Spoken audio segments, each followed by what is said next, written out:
Okay, I'm going to try to make this tutorial the best I can for you guys. This right here is the Christmas bag on the piece of wood. And this is what the tutorial is over. This right here is vinyl that I cut out with my vinyl machine. Merry Christmas and Maya Tree Farm.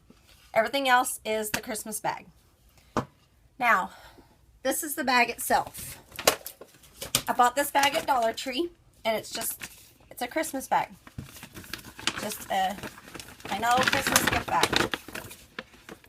Right there. Your design's on the front, and there's a design on the back.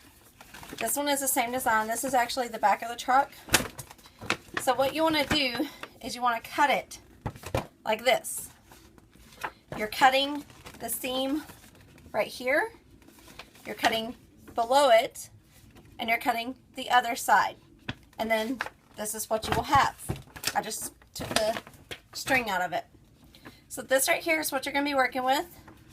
This is a plain piece of pine wood. You can get a cheaper plywood. This just happens to be what I have on hand. So this is regular matte Mod Podge. And what you're doing is you're just going to put a thin layer onto the wood. You don't want it too thick, but you want it thick enough that all the edges are going to stick really well. So as you can see, I'm just putting a thin layer on there. You want to be sure every single bit of it is covered. I never apply it directly to the paper. I always put it on just the wood, and I don't seal it after I put it on either.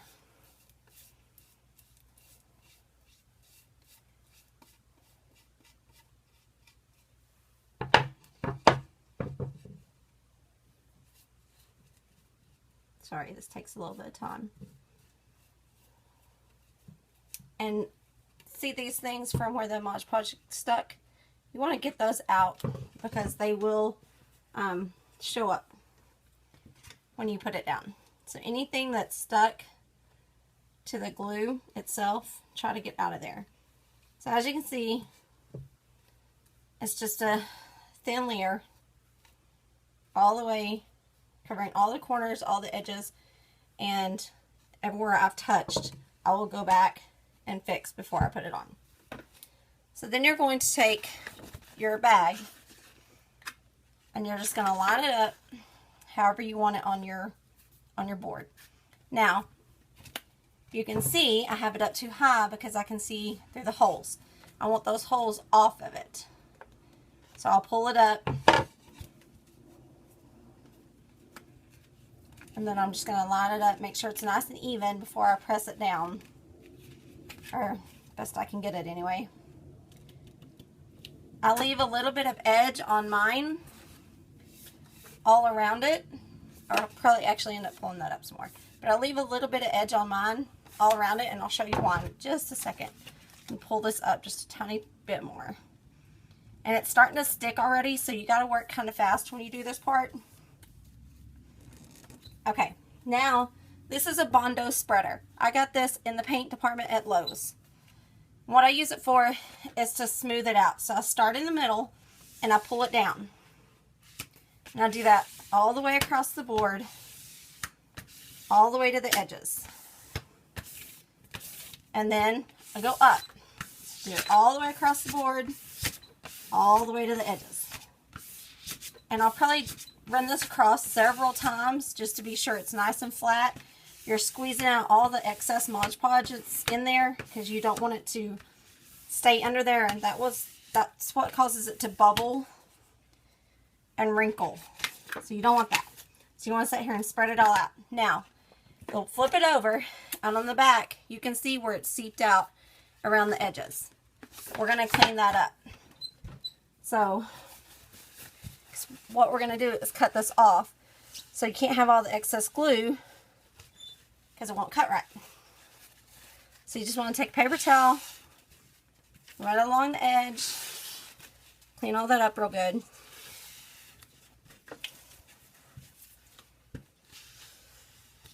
Okay, and then this has got to dry. I usually let mine dry overnight, but this is what it'll look like You can see it's nice and flat. There's no bubbles. There's no bumps. And it's on that plain piece of plywood, pine plywood. So I'm going to set this one aside, and I'm going to grab this one. This is actually one that I did last night. In fact, it's the front of the truck, not the back. But this is one I did last night so it could dry, so I could show y'all this video. Now, what we're going to do here is you're going to take your X-Acto knife, just a little sharp craft knife. And you're actually going to cut the edges of it off. You want to cut as close to the border as you can.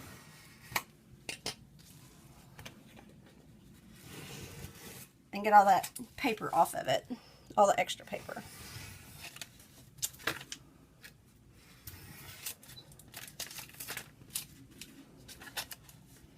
And sometimes there will be spots like right here where I didn't get the glue real good, so it's a little thicker, a little harder to cut through.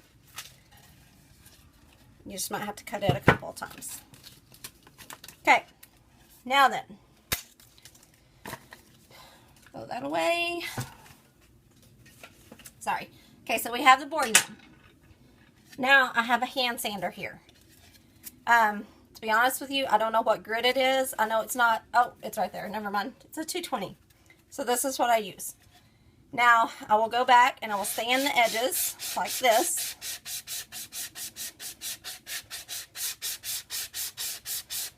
And I am taking off, if you can see closely, I am taking off a little bit of the bag, and that's okay because I want to be sure it's stuck down real good. I'll go back on the corners and take off a little bit more. See, kind of round it. Try not to get past where you want it sanded, because if you go across here, you will scrape the picture up. You don't want to do that. So just stay right there on the edge.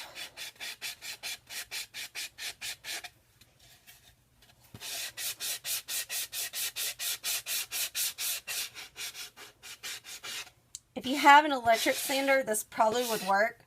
I choose to just hand sand it, just so I have a little bit more control over how much I'm doing.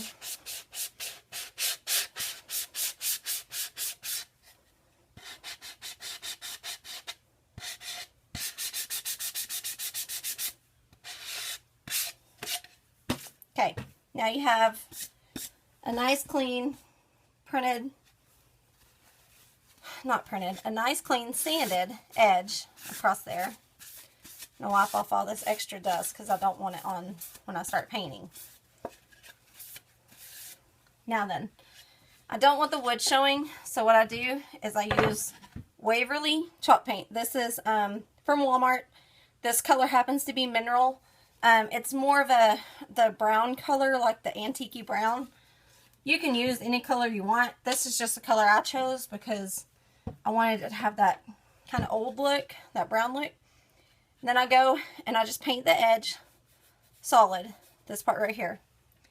And you might have to do the edge a couple of times because, like, especially with this one, you can see the marks from Lowe's where they marked it for sale. So I don't want that neon orange showing through. So I'll probably go back a little bit after it dries. But I go on here and I get a good coat on this. Then I take the brush when it's not got a whole lot of paint on it, and I go on the edges and I just kind of do this. Just kind of flip it. And that way it's getting that wood that you exposed, and it's going a little bit onto the bag too. See? And it just kind of gives it a nice, good little cover up. And as you can see, that color blends really well too. So that's really all there is to it, aside from putting your vinyl on afterwards. You'll just go around the whole edges, sealing it good, covering them up good, and then this, I don't know what you want to call this. I'll call it flicking the edge. I have no idea what it's called. So that's really all there is, I promise. It's quick and easy. You can do this with any bag you find. These lines are already on the bag. As you can see, remember, here's the bag. They're already there. They're already on there. So that's not the wood. It just looks like it is. You can put this on canvas. You can drill holes in it. It's got some ornaments. So if you want to drill holes and make lights, you can. I chose not to because I don't want lights on everything I do. But that's just me. If you like it, go for it. I think it's gorgeous. I've seen it. But that is it for the tutorial. It's, like I said, it's quick and easy. If you have any questions, you can message me.